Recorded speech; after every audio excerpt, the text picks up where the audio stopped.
Hey, welcome to the Trinity Podcast. Thank you for tuning in today, whether you're watching or listening. My name is Joel, and I'll be your host for today. Right here on the podcast, we want to help everyday people discover an extraordinary life with God. And as always, I have some incredible guests that are probably very familiar to you if you watch or listen to our podcast regularly. We have Daniel Riddick, Daniel Warren, and Tommy Carr jumping on the podcast today. Yeah.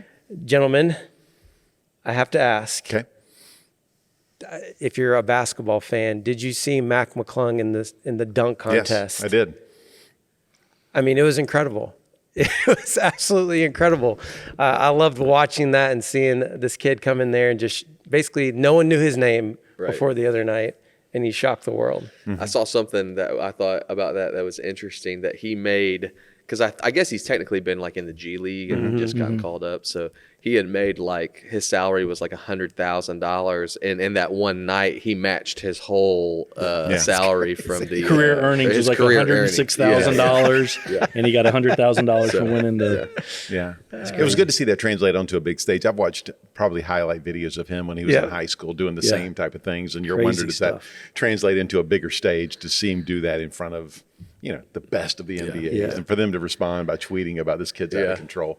It's a great moment for him. Yeah, they said it's like the most, right now, it has the most views of like any dunk contest ever or something like that. Pretty insane. So if you're a sports fan and you missed that, I would go check it out. It's a pretty amazing story. But we're not going to talk about basketball today. However, I would love to, because I love that sport. But I would like to talk about something that I'm sure relates to everyone watching and listening. When you talk to people that maybe you haven't seen in a while, or maybe at church, you run into somebody, hey, how was your week? Usually the response, more than likely, is going to be, man, it was busy. Had a lot going on. Man, I have had a full schedule lately. And that's usually a response that I think all of us can give at times, because life does get busy. But I'm interested in just starting off here from your perspective, as pastors, it does get busy. Now, maybe not for student pastors, because we just play video games and dodgeball. Write your sermon Wednesday afternoon. Yeah, or download a sermon, whatever we need to do. He's turning red. No, I just know it's so not true. Yeah, if any of us are busy, it's the student pastors. I could say that because I'm a student pastor, but no, it's a pretty busy profession. But how about for you? When you look at your schedules, and we're going to try to get into a conversation of how do you bring peace to the home and obviously make time for your families. But what does a busy day look like for you, specifically in a ministry context? There may not be a lot of people that kind of understands that dynamic. It may be very similar to those that aren't in ministry. But what does a busy day look like for you, Daniel? I think, I would say there's some similarities in that for a lot of people who are in office environments, we kind of have office hours. And so we're around a staff across all three of our locations, a team of people and a staff. And so a lot of that feels, I would assume, very similar to someone who might be in that kind of corporate, environment. I would say the unusualness about it would be it's the off times, and there are dynamics that you can't, just kind of turn off when you clock out at 4 or 5 o'clock or whatever time that is. Certainly there's the weekend, which is, a whole thing in and of itself, the weekend services. But then there's the after hour stuff. And so you have to figure out how to orchestrate and manage life in ways that don't allow it all just to bleed together. Because you can easily, and not every week is the same kind of week, but you can easily find yourself, just kind of always on, always working, always accessible, and not creating the margin for yourself. And by the way, I think that's actually, this reality I think has become way more true as the rise of working from home. And then certainly just everybody's, kind of work for the most part now is in the cloud. You can log in and work, anytime. I was having a conversation with a church member a couple of weeks ago, and they were talking about this experience and how difficult it is because they work from home. at any time of the day or night, they can walk into their office and log in and start working. And so I think it's something that becomes not just in ministry, but I think in general in our society right now, it can become something that can turn into a really kind of unhealthy pattern of living over the course of time. So speaking to this side of the table, not referencing that you're older than us, but kind of. And here we go. Yeah, here we go. Since Tom's not here, I'm the oldest one. But go ahead. That's fine. So before the days of this device, Yeah. there was maybe not as much accessibility to your schedule. Maybe a voicemail was something that you would get or follow up on. Has technology changed? Or when we used to get those telegrams and telegraphs. I didn't say telegrams. Western Union. Morse code, yeah, that's voicemails. Hey, Tommy, and talk to us about the Pony Express and how that whole thing works. Things were a little simpler. Go ahead, Daniel. what was it like to have a phone that had a cord at the end of it? You know. Anyways, Wow. This is age discrimination. I think it is. I think I'd like to lodge a complaint with HR. I'm just saying we haven't figured out till they showed up. That's right. all I'm saying. So has technology changed the dynamic? You all have been in ministry. You've been in work in the secular world. Has it changed the dynamic for the busyness of life? So here's what it did for me. So the immediacy. So I was in the business world for the majority of my life, up until the last 2.5 years. And so getting into the business world in the late 80s, graduated from high school in 85, finished up college by 90, and then I'm in the business world from that time on. It's still the same amount of information request. It just comes at you in different immediacy. So I would go to lunch, and when you came back, we were really cool when we got pagers. Like we thought we were somebody when we got a pager. And then when they got to the digital pagers where they could put 911, like this is really important. But still we had this, you come back from lunch and they had these little medieval torture devices that had a stake sticking up and you would have while you were out. All these people called you. So it was the same amount of information requests. It just came at you in different immediacy. Yeah. But what it allowed you to do is to pattern your response times and pattern how you're going to do it. Now there's an immediate answer the phone now. People can get you 24 hours a day, and there's an immediacy, there's a need. And so I think that's more than anything else. The technology has changed. You're always accessible. I'm going through some stuff. We just started with our young marrieds group in our house. And so I think it's Smalley who says, here's what you have to do to be successful. You have to become the CEO of your own life. And he doesn't mean above God. What he's talking about, as you're looking at all the things that are coming at you in life, you have to become the chief executive officer of how you're going to let that affect you, how you're going to schedule, how you're going to create margin, when you will be accessible, when you know what's an emergency. I would just say being older, we had a better ability to pattern that because you weren't so accessible by technology. Yeah, the boundaries, I think, of culture were more recognized. It's nothing for me to get a text or a phone call at 9, 10 o'clock at night about it from a church member or somebody, and even a coworker. Hey, what about this? And you immediately, you feel this pressure. I've got to go back on the clock type of a thing. Whereas that wasn't when people wouldn't have done that except for an emergency 20 years ago, or have the ability to do that.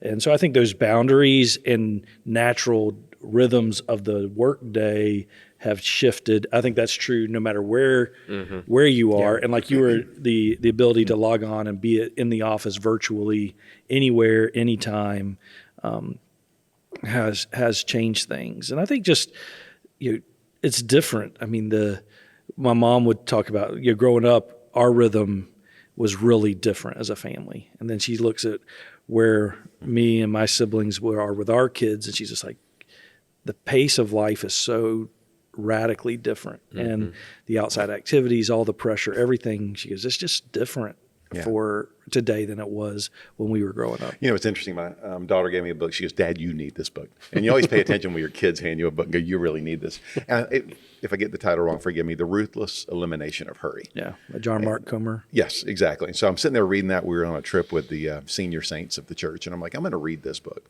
So you held up this phone, which I think is very fascinating. So you said, hey, with the invention of this, we're able to get a hold of each other. Inside of that book, it actually did a study on how many times you touch that phone a day. And it's an obscene number. It's thousands upon thousands of times that you either check it, you push it, you touch it. And then they did an overlap with the anxiety in America and with mental disorders. And it ramped up immediately when a really accessible smartphone became. It just increases your anxiety level. There's always, I can be talked to, I can be reached, I can be accessed. Okay. And so as technology's improved, now we're up to, I see 10G, right? So the networks are getting more and more quick. They're getting faster and faster, and anxiety levels in the country. We're no longer planning time for ourselves. And so you ask, what do we do as older guys? I really try to carve out about a day and a half that's mine and my wife's and family's time. And I'll tell people up front there, hey, can you come in on Saturday morning? I'm like, nope, can't. If it's an emergency, I'll get here. If it's just a consultation, I'm not available on Saturday. And that's hard to say because I want to be a yes person and always be available. But I've realized if I don't do that, I can't be the dad, the husband, the pastor that I should be. That's good. So have you all ever reached the point, and I think this can happen in ministry, it can happen in whatever kind of job that you work, where because of the busyness of life, you all got families, you have children, you have a job, you are shepherding people, where you've seen your margin just completely get wiped away, and have really, there's been warning flags of burnout, to where you have faced that. And if you have, or maybe there's someone listening or watching that they're like, man, I am there. What are some things that maybe you have done to help you kind of turn down the dial, help you step away from the cliff or whatever? It may not be a great analogy, but just to say, I'm reaching burnout. Here's some things that I did that really helped me. I know for me, I've been there a couple of different times, and I think there are rhythms in life. So I don't think we have to find this balance. It's always it's that tension to manage, not a problem to solve. There are seasons that are going to be very demanding, and it's because God's entrusted you with responsibility. But I have to know those seasons, and I have to take time before that season, after that season, to recharge. I think I've heard, trying to remember who it was, several years ago, talking about he didn't see Paul as a balanced person, but thinking in that world, the ancient world, there was this very seasonal rhythm. The winter, everything shut down because there was snow everywhere. And so those seasons, what is that seasonal rhythm? And as long as I can know, all right, on this day, I've got vacation coming. And I've been there where I'm like, if I could just make it to Friday. Yeah. But then what happens is then you go on vacation and it's, hey, can you take this phone call? Hey, can we do a virtual, can you jump on a Zoom call? And we have to be disciplined to say, no, I am checking out for a week or a weekend, or hey, I need a day, and I'm not going to think about that. And I gotta do that. Early in my career, somebody told me only you can prevent forest fires, the old Smokey the Bear. Yes. And the only person who knows when you're close to burning out is you, and you have to be willing to prevent that forest fire. And nobody else is going to know. They're either going to fragilize you and protect you from capacity that you have, which nobody likes that. Right. I can handle more. Well, I don't want to put too much on you. Or they're going to just let you burn out. You have to know where that is, and you have to take that ownership and be able to say, hey, I'm taking a day. And, so many people, I think, regardless of their career, leave PTO on the table instead of saying, for whatever reason, if you've got paid time off and you're burnt, take it. Take a mental health day. Take a day to just say, I got to go to the beach and put my toes in the sand. You owe that, because it is not a Christian decade, a Christian week. It's the Christian life. And I don't want to burn out for Jesus. I want to make it to the end because I've been a good steward of the life he has entrusted to me, not just the season he's entrusted to me. I think there's a good analogy that I always kind of want to think through, and what Daniel said is exactly where my mind goes about, am I in a seasonal rhythm that requires more or less of me in terms of my capacity and my time and my schedule, or am I in a routine and pattern of life that's not going to change? And the difference between those two is kind of the idea of a road and a speed limit. And the road is the routine and the pattern of life that I'm living, and that has a destination. And so I can be on the right road going at a higher speed for a short period of time, and be okay, because I know, like he said, I'm going to slow down at some point. We're gonna change gears. We're gonna pull back, but I've not left a healthy pattern of living. The routines of my life are right, and the outcomes of this are what I hope and what God's called me to be. Yeah. Sometimes, though, the reality is it has nothing to do with our rhythm of living. We're on the wrong road, and the outcome towards the whole sum of our life is moving in a direction that is going to destroy our marriage, is going to end, up with terrible physical realities for us in our physical health, or our emotional health, or our spiritual health. And I think if you can begin to distinguish between those two, hey, am I in a season of living that is just, that needs a lot from me, but it's not always going to be this way? Or am I living a whole pattern of life that is going to be painful and problematic unless I really make some adjustments. Yeah. And I think it's important to have people in your life that you can talk to about it, that can give you some perspective. And if you're a manager of people, a leader of people, and the people on your team don't feel like they can tell you how they feel, and you're not willing to listen and serve them by saying, okay, hey, if we can make it to this deadline, there's this, I saw a meme, it was, being an adult is saying, hey, next week should get better over and over again until you die. Sometimes I think what you're saying is this is unsustainable pattern. Right. But in January, I went to my direct report and said, listen, a year ago, we took on some different responsibilities, said I can handle this for a short season. And it's been a year, and it's been sprint pace. And I can't keep doing everything that's happening. There's got to be some relief. Just having that conversation, knowing that it was heard, and we began to talk about some of that transition and what that could look like, and just help knowing I wasn't alone. I think that was super helpful.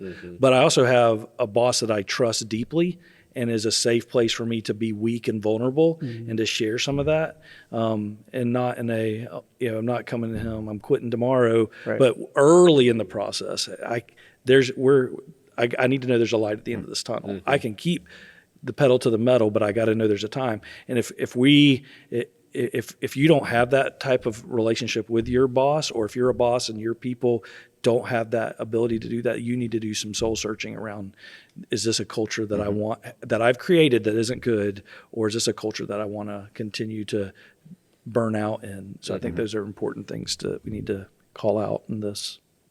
So when it comes to obviously leading well in your workplace and organizing your time, having boundaries, what does that then translate, or how does that translate to your home? Because obviously, if there's not peace in the home, and it obviously is going to affect everything in your life. The home's supposed to be the safe place, but you're also looked to as dads, you're looked to as leaders and problem solvers, and helping your kids with geometry, whatever it may be at home. How does that translate, and what would you all say when it looks like bringing peace to the home? What are some things that you're able to do? Maybe when your kids were younger, your kids were in the house, things were crazy. You're taking the kid to drop them off at this game, you're going to this event, you're helping with this homework.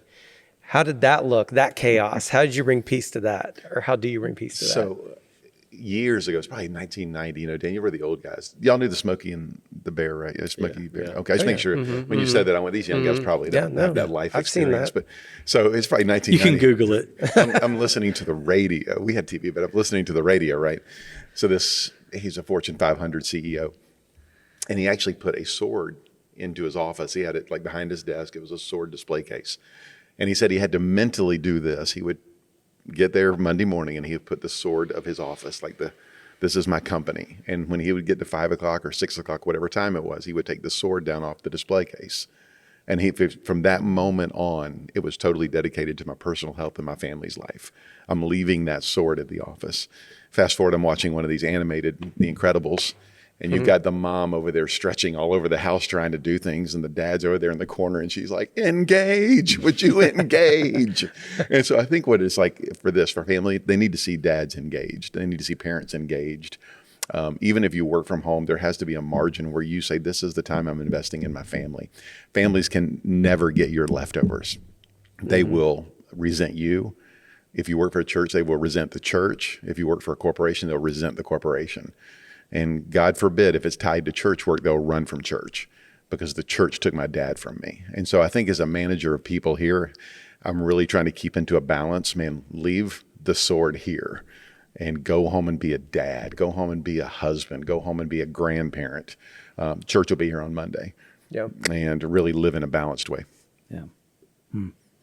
What does that look like spiritually? I know there's always questions of maybe how you bring peace at home through spiritual conversations to leading your kids in that way, helping them work through their different problems and the things that they are facing. One of the movies that's referenced in an article I was reading is the movie What About Bob? It's an old school movie. I remember it came out when I was young. But the whole premise of that movie is Bob has so many problems that he just takes a vacation from his problems and he thinks they're all going to disappear. But I think one of the dangers at the home is when we aren't engaged in the lives of our kids, we're not talking to them, we assume they're doing okay. But then when we ask the right questions, we come to find out there's been things that they have been struggling through that maybe they didn't want to bring to us because they see us as just, oh, you're just too busy. Mm-hmm. So how has that looked for you all in managing that with your kids and doing a regular checkup on them to see how they're doing? I think that the hard part about this whole thing, parenting, but you're saying your kids, which I think is a great point, but it could be with your spouse or, other significant relationships, is I think the tendency is we tend to make changes or adjustments or compensate oftentimes, or we have a tendency to compensate in the wrong areas, and we never really deal with or address or engage the actual, issue. And part of that is because sometimes having hard conversations or really kind of digging into, kind of whatever is right below the surface can be, at best, it can just be like awkward, uncomfortable. And then at times, depending on what the circumstances are, it can be painful. And I think parents, I'll speak as a parent, it's like we flee, and husbands or as spouses, I think we really resist awkward, uncomfortable, and painful, and with everything that's in us. And so we try to go, well, maybe if I just go buy them whatever, that's gonna kind of soothe things. Or maybe if we go do this, and and it's like, and by the way, you see this in relationships, which I'm not trying to get us off track, but it's like, hey, we were really having trouble, so we decided to have a child, thinking that's going to everything. But I mean, it's a de-stressor. I know we're all sitting here going, that's crazy. But I'm telling you, you get to those kinds of points where you're like, well, maybe if I can just go do this thing we're going to buy a house, and that's going to really, a new house, it's going to be a new start. And we never actually deal with the challenges. And so I'd say part of it is, to your point, we really have to be intentional about having the right conversations at the right time, but dealing with the issues and not letting things go unchecked and you said this earlier, Daniel, early and often, early and often. If you could do it early and you can do it often, 9 times out of 10, opposite of somebody in the home, pulling the pin on a grenade that you don't know about. Mm-hmm. If you're engaged early and often around real tensions or challenges or pain points in a relationship, you're going to be on a pathway toward health and longevity in a relationship. I would say though the tendency is we resist that with everything that's in us, usually to great problems further down the road.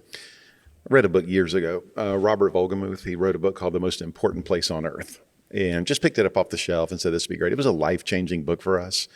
So that idea, Daniel, you mentioned of engaging early and often, right? So he made this point early in the book that in his family's life, the dinner table or that gathering place in the home was what the Italians would call the sacrodesco, the sacred desk of the home. Mm-hmm. And that's a place that every night he would engage with his family and he would hear from his family. And then it comes down to this: if we're not doing that, it's for 3 usual reasons. I don't want to, because some dads they're just wired that way. I don't want to get involved in these problems. Mm-hmm. Number 2, I don't have the time to. Mm-hmm. Number 3, I don't have the expertise to. Mm-hmm.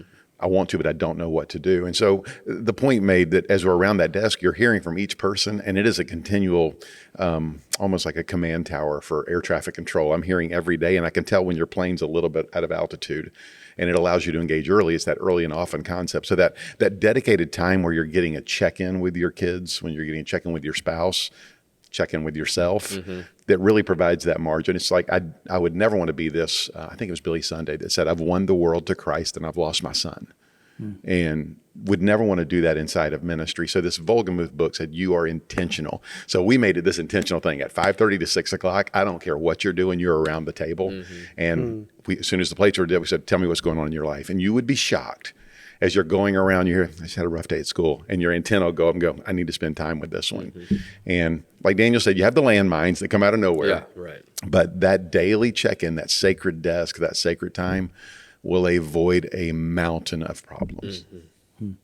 That's good. And we had consistent, I think, dinner table conversations, probably not as purposeful as that. I think just that being aware and having that rhythm. If so many families, you that was just a normal part of us growing up, is how we raised our kids.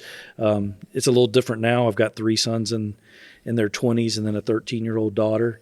And so life is a different rhythm now. Yeah, but right. Those dinner time rituals and structure, and that really ensured we were at least having conversation and knew where each other were. But it's also different. I mean, you have 3 teenage sons.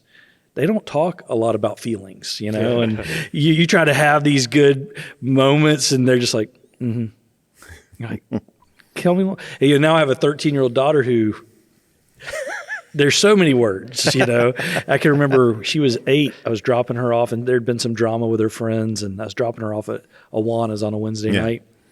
And I said, listen, let's keep the drama. No drama tonight. She goes, Dad, I am drama. And I was like, okay. But then her mom can have conversations. Like I'll hear that. I'm like, Melissa, why are you letting her just, she goes, she's going to vent and she's going to process these emotions either to her friends, keep it inside, or I can let her vent them to me, and then I can help her process and understand. And I'm like, well, you have fun with that, because I handled the boys. You've got that with her. But I think that is learning your kids. What do they need? How do you have those conversations is super important. There's ways to dig into that too. So I'm sitting here, and I've probably taught more on relationships than anything I've taught on in my whole 34 years of teaching. So when you have teenage sons that go, okay, so it rules out one of the C's of reading people. So it's carriage, it's countenance, and it's conversation. So if one rules out, sometimes you're just looking at the way they're carrying themselves, the way their countenance is. And then you go in and what I call do the hard dad work. Yeah, I'm not leaving the room until we get to the bottom of this. And that's where the time investment comes. So I've been doing that with the staff. So he works underneath me. So I walk in, he's seen this happen where I'm like, Joel. And I'm fine, Tommy. But he's not. But here's what he doesn't like. I've learned about Joel, and I don't mean to put you on the spot on this thing. All right. Here's what Joel will do. Joel is a great mask wearer. And it's all good. And inside he is in fuego. He is in flames. So it's taking some closed door conversations going, hey man, let's work through this.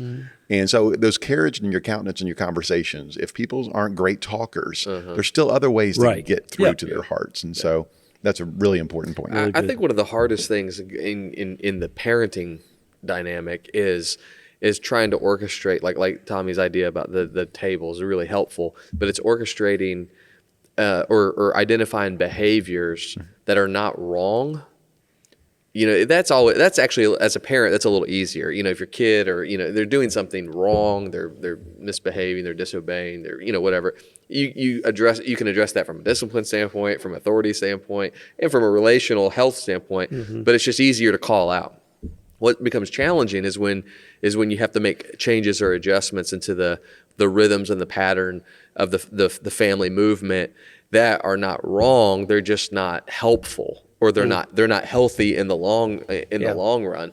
And the reason why it's difficult is because you can't actually ground this in morality. Like, hey, the decision or the thing you want to do, there's nothing evil, sinful, wrong about it. I just don't want you to do that because in my infinite wisdom as a parent, I see that this is not going to, be helpful to you as an individual or to us as a family.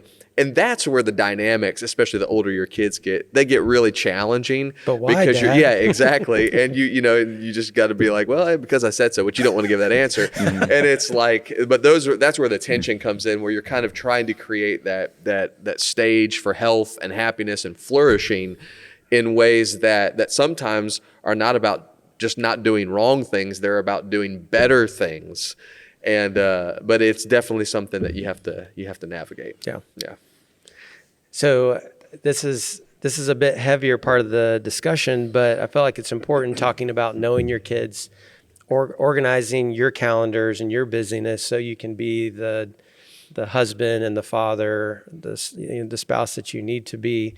There are, working in student ministry, there are a number of times where students will confide in their small group leader, or they'll find me as a youth pastor, and they'll share just really where they're at mentally, which I feel like it's happened a lot more these past couple of years, of sharing different anxieties and depressions and things that they are facing. And what I've seen happen a lot of the times is when I encourage them to talk to their parents about it, or I say, hey, I'll go with you, we can talk to your parents about it. This is not being critical of the parents, but a lot of the response that we'll get sometimes from parents is they'll look at their child and say, I had no idea that you were feeling this way. Right. Why didn't you tell me? And they have that kind of back and forth between a child and parent. So I want to read some statistics to you and just talk about the importance of knowing where our kids are at, being there for them in the busyness of life. So the CDC came out with a study that said 7% of children between the ages of 3 and 17 have been diagnosed with anxiety, about 3% with depression. And in addition, it says that 1 in 5 teenagers from the age of 13 to 18 will experience some type of severe mental disorder, as well as 13% of kids from 5 to 15. So there's definitely a mental health epidemic going on amongst kids, and it keeps getting younger and younger and younger. In fact, there was a study that you sent to me and sent to a number of pastors right here in Duval County. In Duval County, there was a survey that was done just for middle schoolers.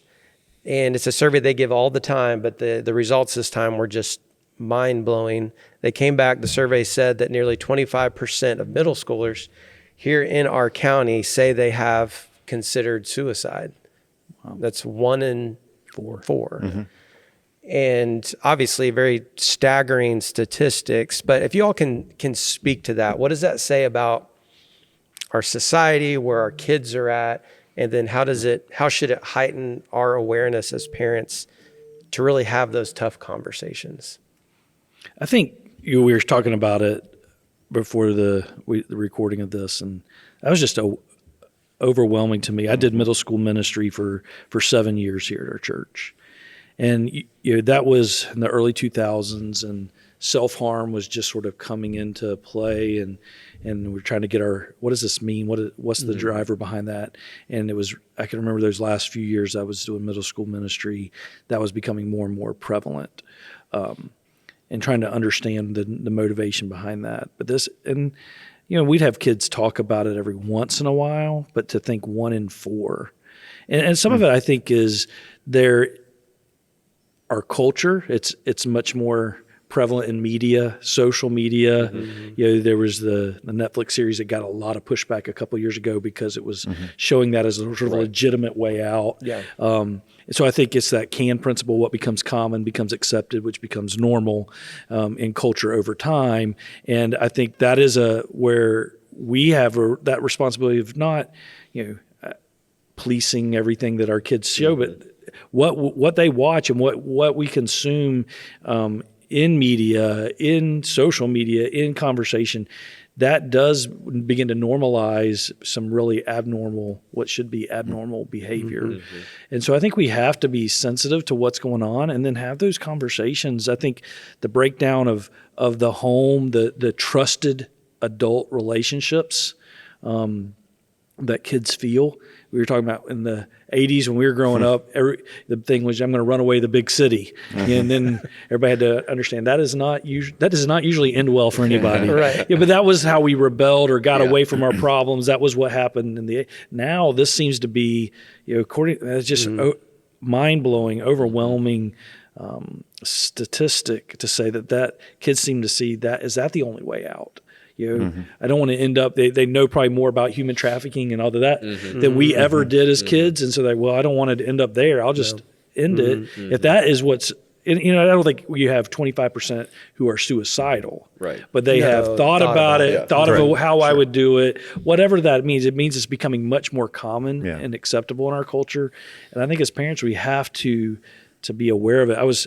I've been in this, the Townsend Leadership Group. John Townsend out of California. He's a Christian business coach, counselor, psychologist, done a lot of writing, the Boundary series with Henry Cloud. He talks about relational nutrients that we all need. And they are, and he has them 1 through 4. I'm going to start with number 4 because this is, I think, where we tend to be a call to action. Hey, you know what? I'm listening to you talk. You need to do this. That's, as a dad, that becomes my default.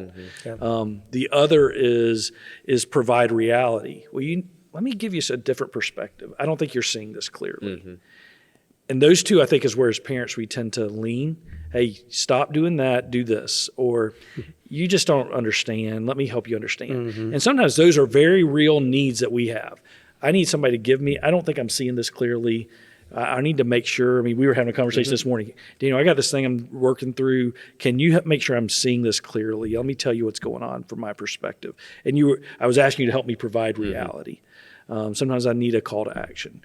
But the two that I think I know for me can be deficits for me in my relationships is one, just be present, sit in the well. I just need you to talk. I'm trying to do that with my wife. Sometimes she just needs to talk to me about. She doesn't need me to fix the problem, solve the problem, give her advice. She just needs me to listen. So do my kids. And I think sometimes we do not do a good job. I know for me, I don't do a good job of just being present, sitting in the well with you, crying with you. I just wanted to help you cry. That's a horrible thing. I'm so sorry you had to go through that. And sometimes that's all people need is you to be present. And then the other is to convey the good. Hey, you realize you're not seeing it. You feel bad about this, but let me give you some affirmation. Let me encourage you. Let me show you that you really are doing a great job. Let me provide some hope. Those positive things, not corrective things. I think sometimes we just as parents, I've got this on my phone. I've got it on my desk just to remind me, what does this person need? And it's forced me to do what do I need right now? Hey, Tommy, I just need somebody to be present. I don't need advice. I just need to be able to tell you and you agree that's a pretty bad situation and just sit here with me in it, And so I think those are some tools that I'm learning to be more emotionally intelligent, that are some of these relational nutrients that we all need in our life. And it's just how we're wired. It's how God created us.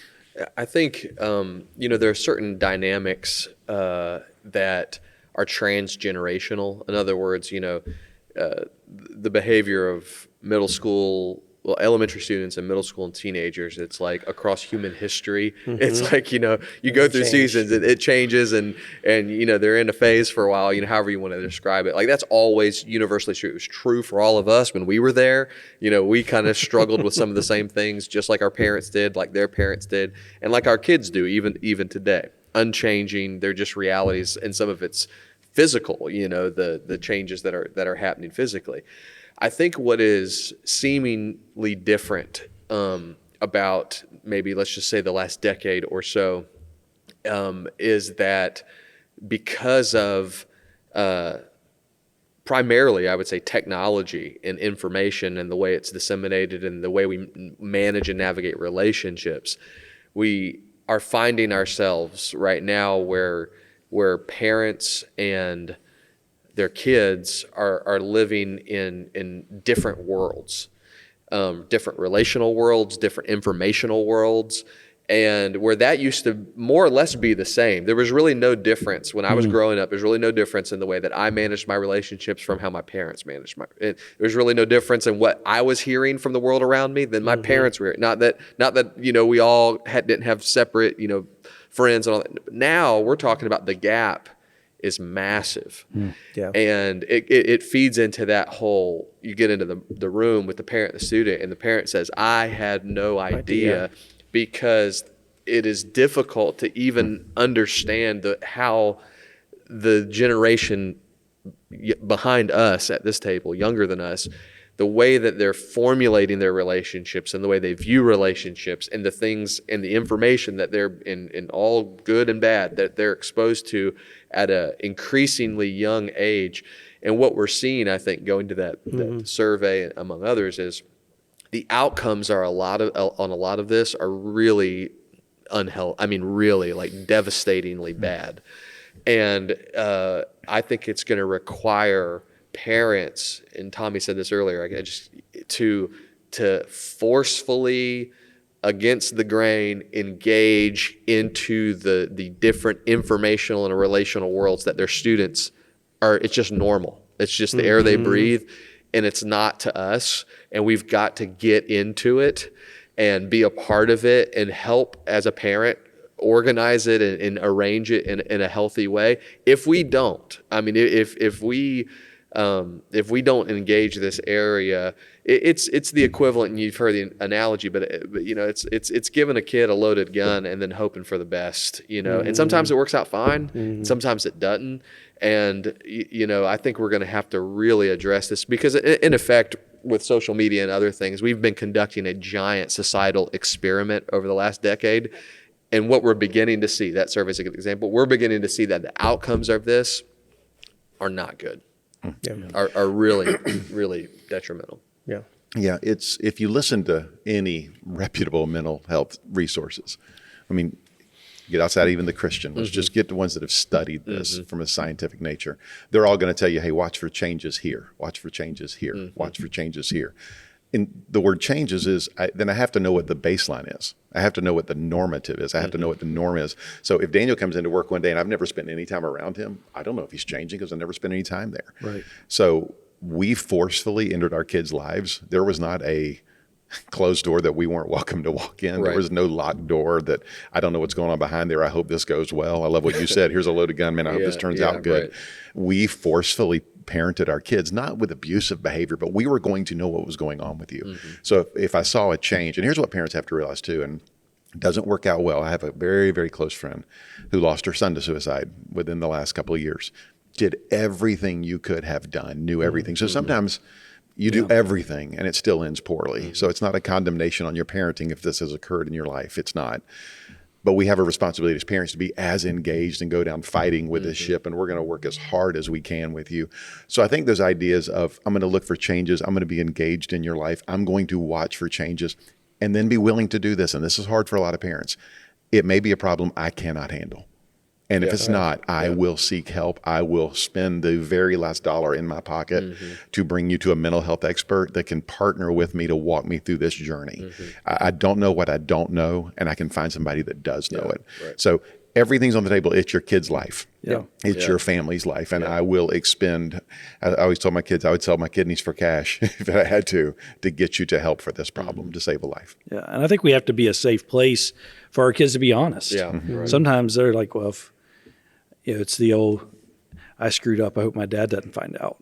Rather than I've screwed up, I need to go tell my dad so he can help me. I think we create some of that culture, and if you're one place or if your kids, they do start opening up to you, you don't freak out. Listen, understand. You have to understand where they are. Listen to understand, not to solve the problem or swallow down some of that anger or emotion or whatever. We have to be a safe place, because you think when we confess our sins to God, God's never like, oh, I can't deal with this. He's like, I know, and you're broken, and I've got to, the gospel can meet that need. So you gave me a book. I mean, I don't know why I just thought about this when you said it. Gentle and Lowly. Right. Life-changing book. Just different opinion of who God is. It just kind of rounded out some of the edges. It made me think about that. So when you bring your sin to God, he doesn't go, yeah, it's just, he actually, the way the book puts it, he rolls up his sleeves and he goes, this is why I'm here. Yeah. If the only thing you contributed to your salvation was the sin that made it necessary. So this is why he came. So as a parent, when you go, the kid comes in and goes, hey, I watched this online. You can't go. You go, this is why I'm here. Right, yeah. As a parent to walk you through this. Yeah. Hey, I had these really dark thoughts. Roll up your sleeves. This is why I came. Yeah. This Move is why toward I'm the here. mess, not away from it. Walk, run toward them with this.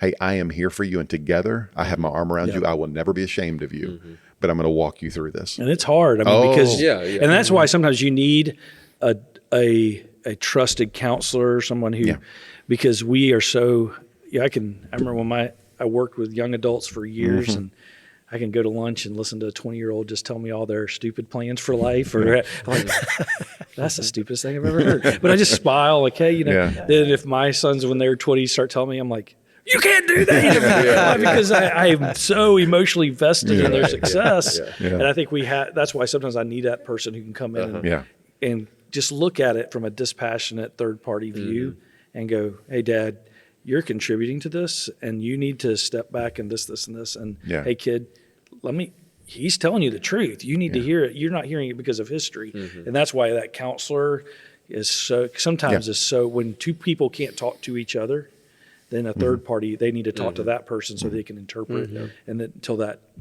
relationship can come back to a didactic. So can we offer just some hope at the end of this conversation? My mom always has this phrase that she says to me regularly, this too shall pass. So what's some hope? What's some on the other side of the storm? Maybe you've walked with people, you've walked with kids through, in the moment, it seemed like this was the heaviest thing that you could carry. And then, God showed up, or you got on the other side of it and you just saw, okay, that wasn't as bad as I thought. We were able to work through it. What have you learned walking people or even your own kids through difficult situations? And now on the other side, you're like, okay, hey, we're going to get through this. This too shall pass. Yeah, so I've got the oldest of the kids. I guess that means I'm the oldest one, right? So we're pretty close in this, though. I'm a little older than you.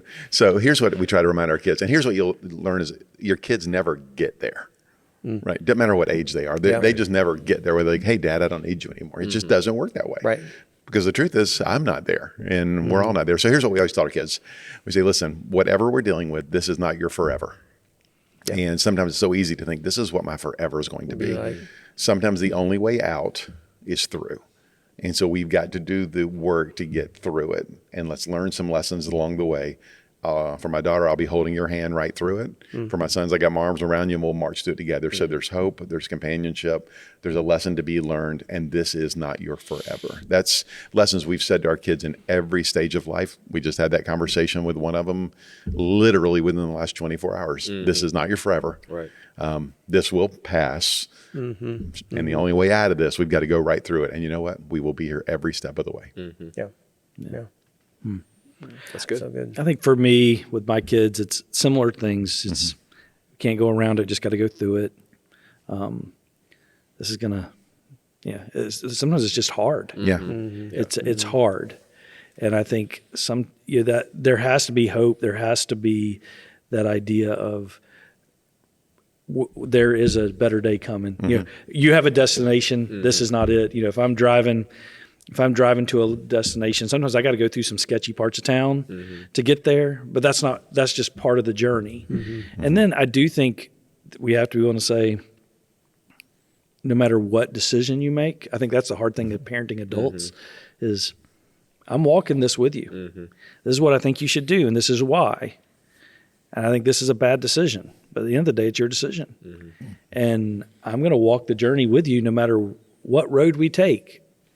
I am here for you, not for, my preferred choice. And my relationship with you is not conditional upon you doing what I want you to do.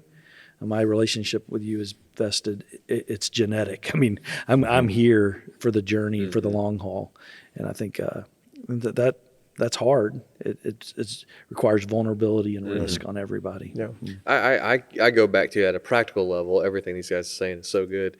I do think, if you can kind of begin to look at, hey, am I dealing with something that's kind of rhythm and seasonal, or even developmental, when you're talking about parenting, or do we have challenges that are more related to kind of the overall routines and patterns of our life, and separating those two.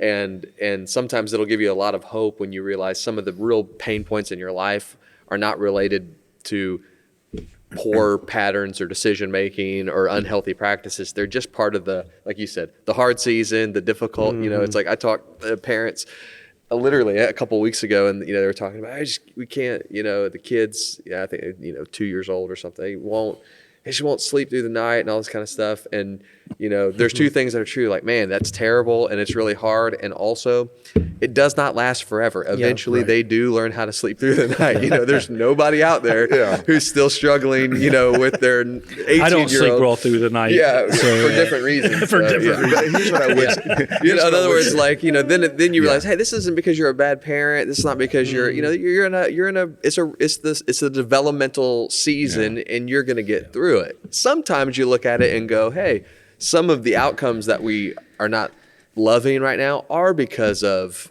decisions or because of, but if you can see that, the more clearly you can see that, you can either, kind of grit and bear it because it's coming to an end, or you can act and begin to make changes that result in different outcomes. Here's what I'd say, and I agree with everything you said. Never diminish your kids' feelings just based on seasons. Yeah. I know what you're saying. Yeah, yeah. Because it's like if your kid has a 7th grade boyfriend, girlfriend, they break up, it's as real to them. Yeah. Puppy love is very real to a puppy. It is real to a puppy. Yeah. And if you just you'll get over it. Yeah. That is where some of the cracks in parenting begin, because you've not taken something that's very serious to them very seriously. And when you diminish their seasons, you lose the ability to have a voice in their later seasons when it would really, really matter. Take it if they have a bad day on the playground in 5th grade, you treat it just like it's the biggest thing in the world. Yeah. You want a voice later in their life. And I think the younger they are also with that, they need structure. They need help with structure. Structure is important for adult success, but I have to impose them on myself, right?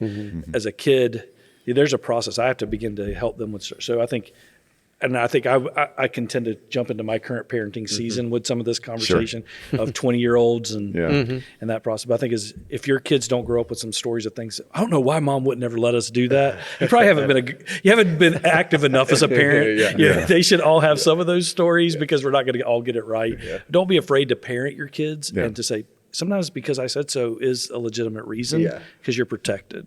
I think you have to have the emotional conversation, but also I think the generational we have this whole pendulum swing. I think as a generation of parents away from any structure, and I think that creates some problems itself. Yeah. Love the conversation today. Really appreciate you all leaning into very important topics. We like to say here at Trinity, it's okay to not be okay, but it's not okay to stay that way. And that relates to our kids. That also can relate to you if you're watching. That help is available, and you can, if you're part of one of our campuses, you can definitely reach out, and we have connections and opportunities for you, even if it comes to just parenting and helping your kids sleep through the night, right? We'll be there to support and help you. But thank you so much for listening and watching today. If you do not follow our podcast, it's available on Spotify. It's also on YouTube. It's on Apple Podcast, or really anywhere that you can grab a podcast. Thank you so much for tuning in. We will catch you next time.